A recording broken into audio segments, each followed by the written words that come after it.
আমার মরণ যদি হয় সোনার মদিনায়, আমার দাফন যদি হয় সোনার মদিনায়, ওই মদিনার ধুলা বালি লাগবে আমার গায়।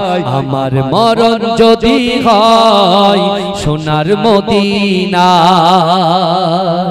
জোরে বলবেন না সুবহানাল্লাহ? একটু চিৎকার দিয়ে হবে না? রাসূলুল্লাহর মহব্বত একটু জোরে হবে না? নারে দেখবে আমার মরণ যদি হয় সোনার মদিনায়, আমার দাফন যদি হয় সোনার মদিনায়, ওই মদিনার ধুলা বালি লাগবে আমার গায়। আমার মরণ যদি হয় সোনার মদিনায়। কত হাজি কেঁদে কেঁদে বলে দয়াময়, মওত আমার হয় যেন নবী যে তার। কত হাজি কেঁদে কেঁদে বলে দয়াময়, মওত আমার হয় যেন নবী যে তার। তার সুপারিশ পেলে পরে, তার সুপারিশ পেলে পরে জান্নাত নসিব হয়। আমার মরণ যদি হয় সোনার মদিনায়, আমার দাফন যদি হয় সোনার মদিনায়, ওই মদিনার ধুলা বালি লাগবে আমার গায়। আমার মরণ যদি হয় সোনার মদিনায়।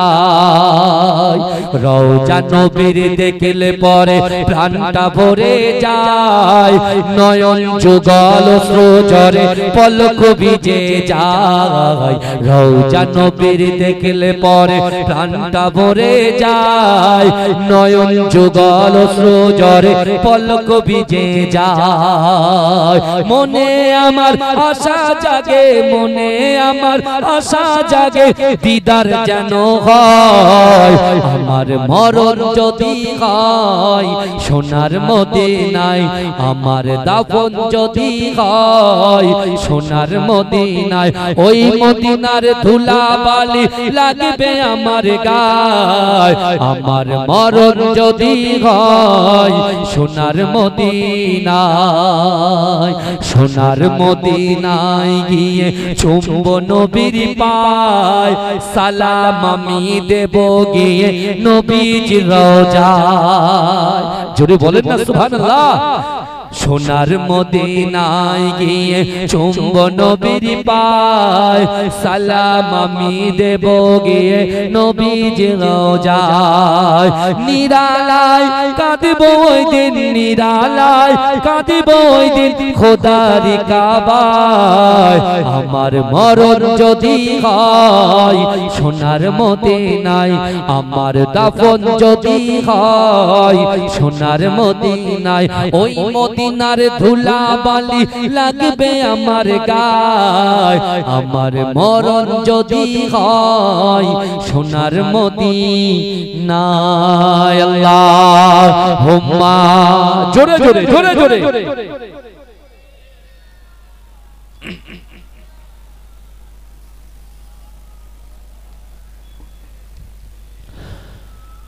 আমার বাবাজিরা ভাইরা, লাউগাছির গ্রামের পাওয়ার তো আলাদা।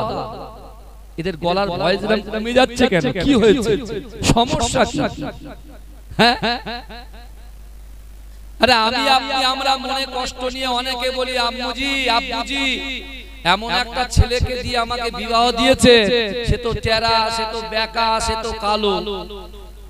আবার আমি আমার বাপকে বলছি আব্বাজান এমন একটা মেয়েকে দিয়ে বিয়ে দিয়ে দিয়েছেন আমাকে, সে তো কালো বেকা টেরা। বুঝতে পারছেন না? মানুষ মানুষের বিরুদ্ধে পিছনে এরকম মন্তব্য করে কি করে না? কথা এ বাবাজি একটু কথা বলবেন, করে কি করে না? জান্নাতীদের সঙ্গে জাহান্নামীদের কথা হচ্ছে। কাদের সঙ্গে কথা হচ্ছে? জান্নাতীদের সঙ্গে জাহান্নামী ব্যক্তিদের কথা হচ্ছে। তাকবীর দেন, নারে তাকবীর, তাকবীর দেন না, নারে তাকবীর। আমার সোনার ভাইরা ভালো করে বলে, তাহলে জান্নাতীদের সঙ্গে যখন জাহান্নামীদের কথা হচ্ছে, এই জান্নাতীরা বলছে ভাই ভাই ব্যাপার, আমরা একসঙ্গে নামাজ আদায় করতাম, এই শুনছেন তো আমার কথা? দেখেন আমি কিন্তু ফাঁকি টাকি দিচ্ছি না, এটা মাথায় রাখবেন। ডাইরেক্ট অজে ঢুকেছি, এটা আপনারা দেখেছেন তো? হ্যাঁ, আমি আউযুবিল্লাহ বিসমিল্লাহ মন থেকে পড়ে শুরু করে দিয়েছি, বুঝতে পেরেছেন? কিন্তু আলোচনা ইনশাআল্লাহ সামনে যতক্ষণ বসে থাকবেন আলোচনা চলবে, কোনো অসুবিধা নেই। জান্নাতীদের সঙ্গে কাদের কথা হচ্ছে? জাহান্নামীদের সঙ্গে। কথাটা বুঝবেন আর এই কথাটা মাথায় রাখবেন, জান্নাতে কারা যাবে আর জান্নাত কত বড়। কি বুঝতে পারছেন? এখন কথা হলো, এখন জান্নাতীরা জাহান্নামীদেরকে বলছে আমরা একসঙ্গে স্কুলে যেতাম, একসঙ্গে ঘুরতাম, একসঙ্গে নামাজ আদায় করতাম, তা আমি জান্নাতে তোরা জাহান্নামী কেন? আমরা জান্নাতে তুমি জাহান্নামে পড়ে আছো কেন? তখন জাহান্নামীরা বলবে ভাই দুঃখের কথা আর কি বলবো, বাড়ির পাশে মসজিদ ছিল, হ্যাঁ আল্লাহ বারবার কোরআন শরীফে 82 বার ডেকেছে। কতবার ডেকেছে? 82 বার। আকিমুস সালাত, আকিমুস সালাত, আকিমুস সালাত। আবার মুয়াজ্জিন কয়বার ডাকছে? কথা বলে এই মুয়াজ্জিন কয়বার ডাকছে?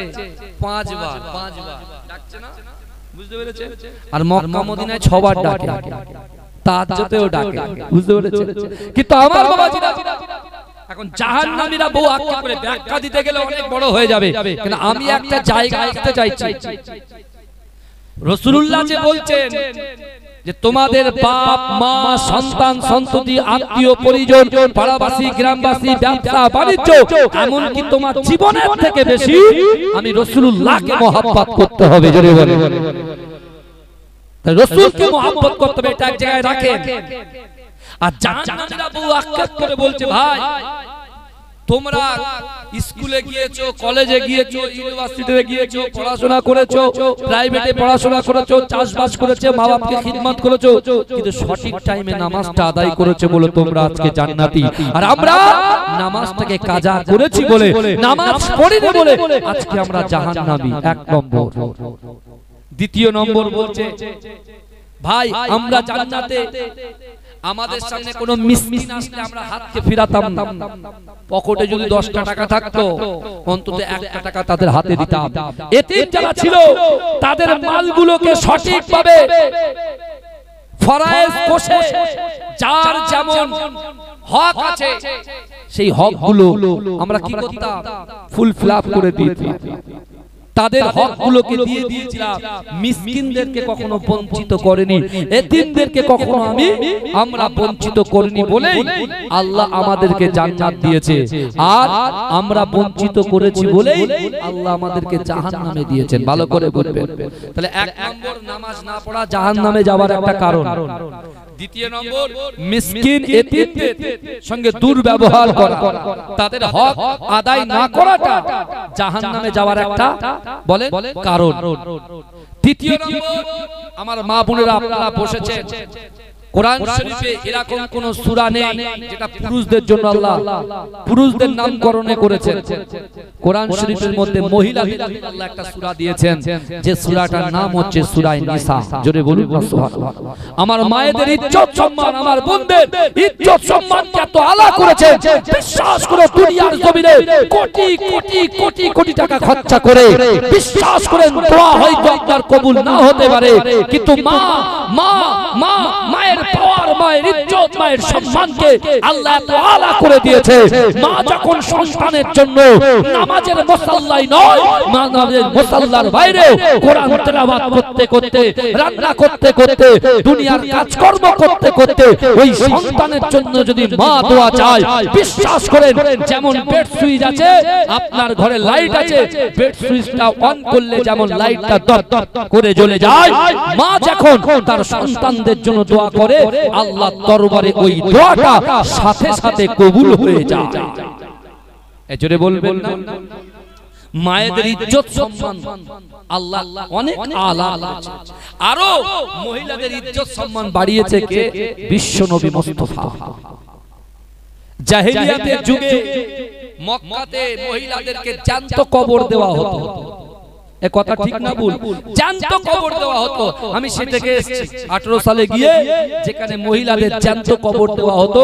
কোন মা যদি কন্যা সন্তান প্রসব করত, সাথে সাথে তাকে তুলে নিয়ে জ্যান্ত করে কি করত, কবর খুঁড়ে কবরে পুঁতে দেওয়া হতো।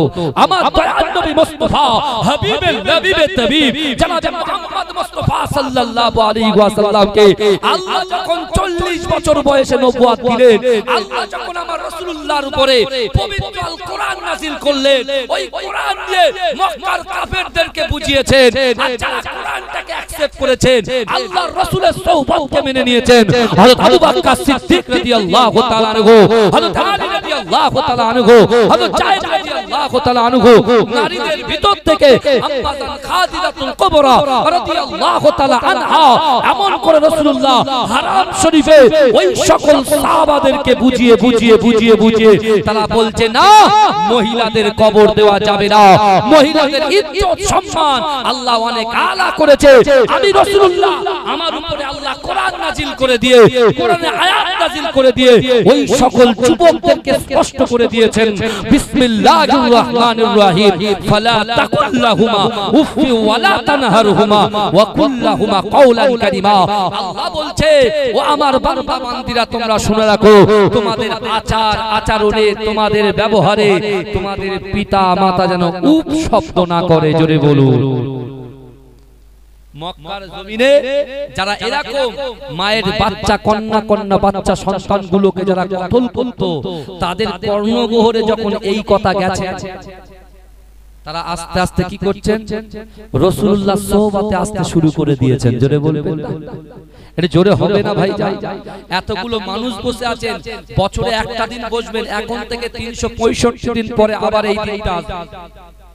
কে থাকবো কে থাকবো না সেটা আল্লাহ জানে, কিন্তু বাবাজি এমন একটা জায়গায় বসেছেন, এই জায়গা থেকে একটা জিনিস যদি আপনার অন্তরে কানেক্ট হয়ে যায়, আপনার অন্তরে যদি একটা কথা বসে যায়, একটা কথা বসার জন্য আল্লাহ আপনার হেদায়েতের রাস্তা খুলে দেবে। জোরে বলুন।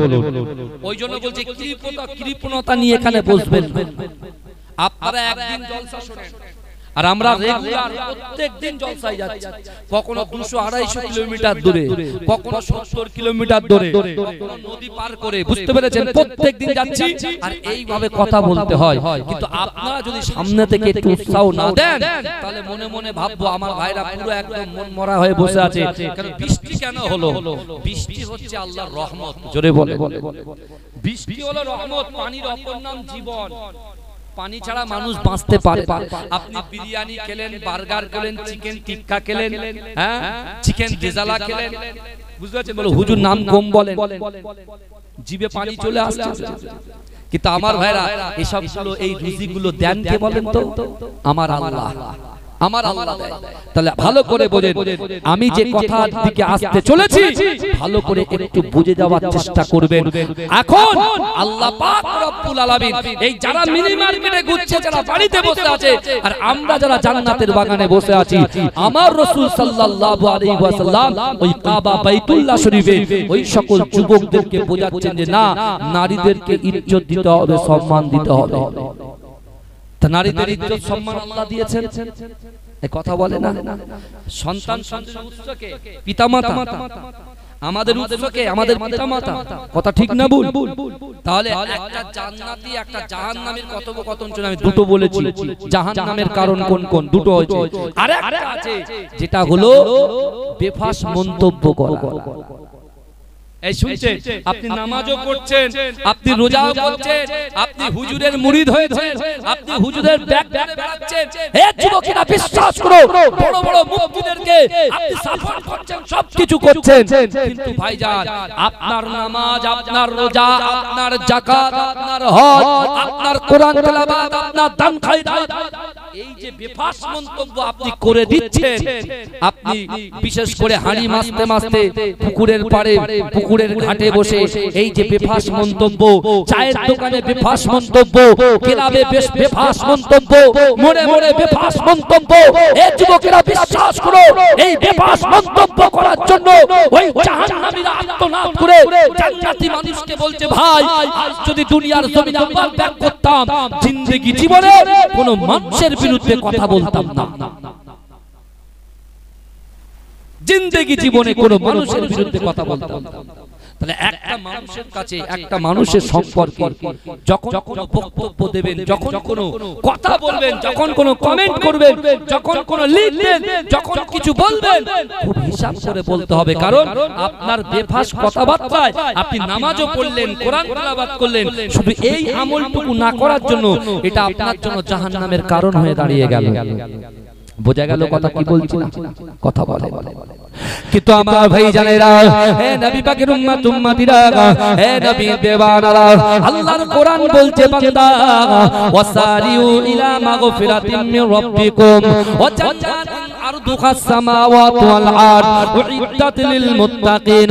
ও যুবকেরা, ও নবী পাকের উম্মত উম্মতিরা, আল্লাহর কোরআন বলছে ও বান্দা, ও বান্দি, ওয়াসারিউ ইলা মাগফিরাতিম মির রাব্বিকুম, তোমরা অতি দ্রুত অগ্রসর হও আমি আল্লাহ পাক আমার ক্ষমার দিকে। তোমরা অতি দ্রুত প্রতিযোগিতা করো আমি আল্লাহ আমার ক্ষমার দিকে। ও যুবকেরা, ও নবী পাকের উম্মত উম্মতিরা, আমার আল্লাহ বলতে লাগলেন, ও বান্দা তুমি কি জানো আমি আল্লাহ জান্নাতটাকে কত বড় করেছি? আমার আল্লাহ বলে, ও বন্দি তুমি কি জানো আমি আল্লাহ জান্নাতটাকে কত বড় করেছি? ও যুবকেরা, ও নবী পাকের উম্মত উম্মতিরা, আমার আল্লাহ বললেন বান্দা আসমান জমিনের মিডিলে যতটা ফাঁকা জায়গা আছে, ওই ফাঁকা জায়গা স্বরূপ একটা জান্নাতকে আমি আল্লাহ পাক তোমাদের জন্য সৃষ্টি করেছি। জোরে বলবেন না? আল্লাহ বলছে বান্দা তোমরা তো প্রতিযোগিতা করলে, তোমরা প্রতিযোগিতা করে আমি আল্লাহর কাছে ক্ষমা স্বীকার করলে, ক্ষমার জন্য দরখাস্ত করলে, আর আমি আল্লাহ আমার কাছে ক্ষমার দরখাস্ত করার জন্য আমি আল্লাহ তোমাদের জন্য যতটা বড় জান্নাত তৈরি করেছি সেটাও শুনলে। ও বান্দা শোনো, ও জান্নাতে কারা যাবে? যারা নামাজ পড়ে না, রোজা রাখে না, যাকাত দেয় না, এমন করে পিতামাতা কষ্ট দেয়, ও যুবকেরা, হে নবী পাকের উম্মত উম্মতিরা, তারা তো জান্নাতে যেতে পারবে না। জান্নাতে কারা যাবে এই কথাটা শুনতে গেলে কোরআনকে ফলো করতে হবে, কোরআনের ভিতরে ঢুকতে হবে, আল্লাহর কোরআনকে বলতে হবে। ও কোরআন বলে দাও আল্লাহ পাকের জান্নাতে কারা যাবে? কোরআন বলছে আল্লাহর বান্দা উইদ্দাত লিল মুত্তাকিন, যারা মুত্তাকি হবে, যারা আল্লাহকে ভয় করবে, যারা পরহেজগার হবে, আল্লাহ পাকের দয়ার জান্নাতে ওই সকল মুত্তাকিনরা প্রবেশ করবে। এজন্য বলেন না সুবহানাল্লাহ। কারা প্রবেশ করবে? যারা আল্লাহকে ভয় করে, যারা মুত্তাকি, যারা পরহেজগার, যারা শরীয়তটা সুন্দর করে মান্যতা দেয়, যারা হুকুকুল্লাহ আল্লাহর হক, হুকুকুল ইবাদ বান্দার হক পঙ্খানুপঙ্খভাবে আদায় করে, তারাই দয়ার জান্নাতে যাবে। জোরে বলুন না সুবহানাল্লাহ। জোরে বলবেন না? চিৎকার দিয়ে হবে না সুবহানাল্লাহ? কিন্তু আমার ভাই জানেরা, হে নবী পাকের উম্মত উম্মতিরা, হে নবী দেওয়ানারা, মক্কার জমিনে বিশ্ব নবী রাসূলুল্লাহ দুর্বার গতিতে কোরআন বন্টন শুরু করলেন। আল্লাহ রাসূল দিনের দাওয়াত দিতে শুরু করে দিলেন। ও যুবকেরা, ও জানো বোনেরা, আল্লাহ রাসূল যখন দিনের দাওয়াত দেয়, আবু বকর হুজুর আল্লাহ রাসূলের পাশে কোরআন শুনে। হযরতে আলী রাদিয়াল্লাহু তাআলা আনহু আমার দয়ার নবীর পাশে বসে বসে কোরআন শুনে। হযরত জায়েদ রাদিয়াল্লাহু তাআলা আনহু আল্লাহ রাসূলের পাশে বসে বসে কোরআন শুনে। কিন্তু না না না, মক্কার জমিনে আবু জেহেল, আবু লাহাব, উতবা, সাইবা, মুগীরা, খালিদ এরা সকলে রাসূলুল্লাহর চাচা আবু তালেবের কাছে পৌঁছে গিয়ে বলছে, ও আবু তালেব তুমি কি জানো তোমার ভাতিজা কি এমন একটা ধর্ম নিয়ে মানুষের ব্রেনটাকে এমন ভাবে ওয়াশ করছে? সে যখন আবু কুবাইস পারে আল্লাহর কোরআন তেলাওয়াত করছে, মক্কার জমিনে এমন কোন যুবক বাকি ছিল না, মক্কার জমিনে এমন কোন নারী পুরুষ বাকি থাকে না, সকলে এসে আল্লাহ রাসূলের পাশে বসে বসে বসে বসে কোরআন শ্রবণ করছে। দিয়েছে কার কাছে? এ কথা বলে এই রাসূলুল্লাহর কাছে ডাইরেক্ট না আসে চাচার কাছে গেছে কেন? এখানে তো এটা বোঝার দরকার আছে। চাচার কাছে গেছে কেন? কারণ এরা ভয় পাচ্ছে রাসূলুল্লাহর দিকে যে তাকাচ্ছে রাসূলুল্লাহ এমন করে একটা হাসি দিচ্ছে, আল্লাহর কোরআন দিয়ে এমন করে বুঝিয়ে দিচ্ছে সে রাসূলুল্লাহর হাতে হাত দিয়ে কলেমা পড়ে মুসলমান হয়ে যাচ্ছে। জোরে বলুন সুবহানাল্লাহ। আবু জেহেল কোরআন শুনে মন নরম করে ফেলেছে, আবু লাহাব কোরআন শুনে মন নরম করে ফেলেছে, আর আবু বকর হুজুর ধনী সাহাবা, বুঝতে পারছেন না, সবে সবে ইসলাম গ্রহণ করেছে। অনেক গরীব সাহাবা আছে যারা দিন আনে দিন খায়, তারা যখন রাসূলুল্লাহর পাশে বসে যে রাস্তা দিয়ে হেঁটে হেঁটে আসে, ভাই মসজিদে যখন যান বাগান দিয়ে যান, রাস্তা দিয়ে হেঁটে হেঁটে যান, কথা বলে রাস্তা দিয়ে হেঁটে, আমি একটা রাস্তা দিয়ে এসেছি, এখন ধরে নেন আমি এসেছি ঘটকপুকুর হয়ে আপনাদের লাউগাছি, এখন ঘটকপুরে কিছু মাস্তান বসে আছে আমাকে ধরার জন্য, কথার কথা বলে মাস্তান বসে আছে, কিন্তু আমার তো এই জায়গায় আসতে গেলে ঘটকপুকুর দিয়ে আসতে হবে, তাহলে আমার কি করতে হবে? তাহলে আমি মাস্তানকে ভয় করব না দ্বীনের দাওয়াত দিতে গিয়ে হ্যাঁ আল্লাহকে ভয় করব না কাকে ভয় করব না আমার এই মালিককে ভয় করব? আমি কি করব? আমার একটা জিনিস, যেহেতু কথা দেওয়া হয়ে গেছে আমাকে আসতে হবে, তাহলে কথা যখন দেওয়া হয়ে গেছে আসতে হবে, মিডিলে কি হবে না হবে সেটা আল্লাহ দেখে নেবেন, কথা বলে। আর আল্লাহ তো কোরআনে বলেছেন দুনিয়ার জমিনে আসমানের নিচে আমি আল্লাহ তোমাদেরকে জানিয়ে দিলাম, ইয়া আইয়ুহাল্লাযীনা আমানুত্তাকুল্লাহ, দুনিয়ার কোন নেতা নেত্রী এমএলএ এমপি কাউকে ভয় করা চলবে না, আমি আল্লাহ তোমাদেরকে দুটো করে চোখ দিয়েছি, হাত দিয়েছি, জবান দিয়েছি, ইজ্জত দিয়েছি, সম্মান দিয়েছি। ও বান্দা, আমি আল্লাহ তোমার যৌবন শক্তি দিয়েছি, তোমার স্ত্রীর গর্ভে যুবক সন্তান দিয়েছি, নারী সন্তানকে আমি দিয়েছি, পুরুষ দিয়েছি, নারীও দিয়েছি, আমি আল্লাহ তোমাকে সৃষ্টি করেছি। জীবনে জিন্দেগিতে আমি আল্লাহকে তোমাদের ভয় করতে হবে। জোরে বলে, এ জোরে বলবেন না? এই একটা বিজেপির একটা নেতা, বুঝতে পেরেছে, তার নাম হচ্ছে অর্জুন সিং, হ্যাঁ সে কি বাজে বাজে মন্তব্য করছে দেখেন, কথা বলে। ভাইজান চুপ থাকা বলে নিজেকে দুর্বল মনে করা তা নয়, এই বুঝতে পারছে? সে মুসলমানের ভোটে কিন্তু নেতা হয়েছে, আবার এখন জায়গা চেঞ্জ করেছে, আর এখন মুসলমানদেরকে টার্গেট করছে। ভাই মুসলমানরা কি ভয় করা বান্দা নাকি? এই কথা বলে এই যারা ভাই সুবিধাবাদী তাদের কথা বাদ দেন, কিন্তু আমার ভাই যে কোরআনের বিরুদ্ধে কথা বলছে, যে আল্লাহ রিজিক দেনে ওয়ালা, যে আল্লাহ হায়াত দেনে ওয়ালা, যে আল্লাহ পাক রব্বুল আলামিন বান্দাকে সুন্দর করে সৃষ্টি করেছেন, সুন্দর আকৃতি দিয়েছেন, সেই আল্লাহর বান্দা, সেই আল্লাহকে রুচিকর মন্তব্য করতেও বিজেপি সাংসদরাও ছাড়ছে না। এই বুঝতে পারছেন না? তাহলে আমাদের কি করা উচিত? এই কথা বলে প্রতিবাদ করা যেমন উচিত, আল্লাহর কাছে তার বিরুদ্ধে নালিশ করা উচিত। এই কথা বলে না? একটু পয়েন্ট শিখিয়ে দিচ্ছি দেখেন। আল্লাহর রাসূল যখন দ্বীনের দাওয়াত দিচ্ছেন মক্কাতে, রাসূলুল্লাহ 13 বছর জিন্দেগি মক্কাতে কেটেছে। বাবাজি বলেন না একটু? হ্যাঁ বলেন বাবা। হ্যাঁ, তা রাসূলুল্লাহ আল্লাহর কাছে দরখাস্ত করেনি? দুইজন ওমরের জন্য রাসূল দোয়া চাইনি? এই কথা বলে দুইজন ওমরের জন্য রাসূল দোয়া চাইনি? কারণ মক্কার জমিনে যে এতিমগুলো, যে যুবকগুলো আল্লাহর রাসূলের পাশে, আল্লাহর রাসূলের সান্নিধ্যে বসে কোরআন হাদিস শুনে তাদের জিন্দেগিটা আস্তে আস্তে জান্নাতের দিকে যখন অগ্রসর করছিল, সেই সময় এই মক্কার কাফেরগুলো তাদেরকে লাঞ্ছিত করেছিল, অপমান করেছিল, অপদস্থ করেছিল, উৎপীড়ন করেছিল, নিপীড়ন করেছিল, তাদেরকে ধাক্কা দিয়ে তাদেরকে অনেক জালিল করেছিল, অত্যাচার করেছিল, তাদেরকে বলেছিল তোরা ক্ষতিগ্রস্ত হয়ে গেছিস, তোরা বরবাদ হয়ে গেছিস, তোরা সরকার হয়ে গেছিস, তোরা ক্ষতির মধ্যে নিমজ্জিত হয়ে গেছিস। তাদের যখন গোপনে গোপনে অত্যাচার করছিল, ওই সাহাবাগুলো আল্লাহর রাসূলের কাছে এসে কাঁদতে কাঁদতে বলেছিলেন, ইয়া রাসূলুল্লাহ, আমরা গরীব মানুষ, দিন আনি দিন খায় শুধুমাত্র আপনাকে মহব্বত করার জন্য, আপনাকে ভালোবাসার জন্য, মা বাপকে ত্যাগ করে, সন্তানকে ত্যাগ করে আপনার সোহবতে থাকার জন্য ইয়া রাসূলুল্লাহ আমাদের বাড়ি ঘরদোর সব ভাঙচুর করে দিয়েছে, আমাদেরকে তাড়ানোর যে পরিকল্পনা, যে চেষ্টা চালিয়েছে ইয়া রাসূলুল্লাহ, তারা আমাদেরকে বলে আমরা নাকি ক্ষতিগ্রস্ত, আমরা নাকি ক্ষতিগ্রস্ত ইয়া রাসূলুল্লাহ।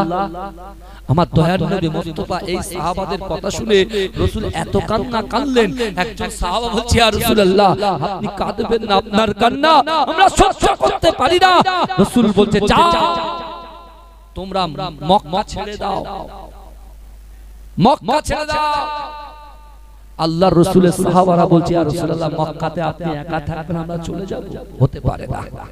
রাসূল বলছে তাহলে সবর করো, ধৈর্য ধরো, আল্লাহ আমাদের সাথে আছে। জোরে বলে, জোরে হবে না বাবাজি, আরে চিৎকার দিয়ে হবে না, নারে তাকবীর, নারে তাকবীর।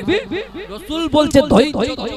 আল্লাহ পাক সাথে সাথে জিবরাইলকে বললেন জিবরাইল যাও, যাদেরকে অত্যাচার জুলুম চালাচ্ছে আমার হাবিবুল্লাহর কাছে কোরআনের এই সূরাটা আমার হাবিবের কাছে পৌঁছে দাও। আর আমার হাবিব জানো এই সূরাটাকে ব্যাখ্যা করে সুন্দর করে তার সাহাবাদের কাছে উপস্থাপন করে দেয়, তাহলে তাদের কলিজাটা ঠান্ডা হয়ে যাবে, শীতল হয়ে যাবে। জোরে বলে, জিবরাইল আসলেন 30 পারার একটা ছোট সূরা আছে, যে সূরার নাম হচ্ছে সূরা আসর। আমার মা বোনেরা সবাই জানে, আমার বাবাজিরা অনেকেই জানে। কি পড়েন? বিসমিল্লাহির রহমানির রহিম, ওয়াল আসর ইন্নাল ইনসানা লাফি খুসর ইল্লাল্লাযিনা আমানু ওয়া আমিলুস সালিহাতি ওয়া তাওয়াসাউ বিল হক ওয়া তাওয়াসাউ বিস সাবর। এই আয়াত, এই সূরা রাসূলুল্লাহর উপরে মক্কাতে আল্লাহ নাযিল করলেন। জোরে বলবেন না, এটা চিৎকার দিয়ে হবে না বাবা। আল্লাহ কি বলছেন? কসম খেয়েছে। স্ত্রী স্বামী সারা দিন ঘরে এসে হ্যাঁ জামাটা খুলেছে, এবার স্বাভাবিক স্বামী তো সব সময় ব্যস্তই থাকে বাবা। স্ত্রীর কাছেও তো কিছু 10, 20, 50 টাকা তো হাতে দিতে হয়, কারণ কখন নুন ফুরিয়ে যাবে, কখন মরিচ ফুরিয়ে যাবে, হ্যাঁ কখন আপনার সরঞ্জাম ফুরিয়ে যাবে, সেটা তো কিনতে হবে। বারবার তো ফোন করে আপনাকে ডিস্টার্ব করবে না, বুঝতে পারছেন? তো অনেক সময় স্বামী স্ত্রীর মধ্যে একটা ভালোবাসা তো থাকে, গোপন ভালোবাসা থাকে, বুঝতে পেরেছেন?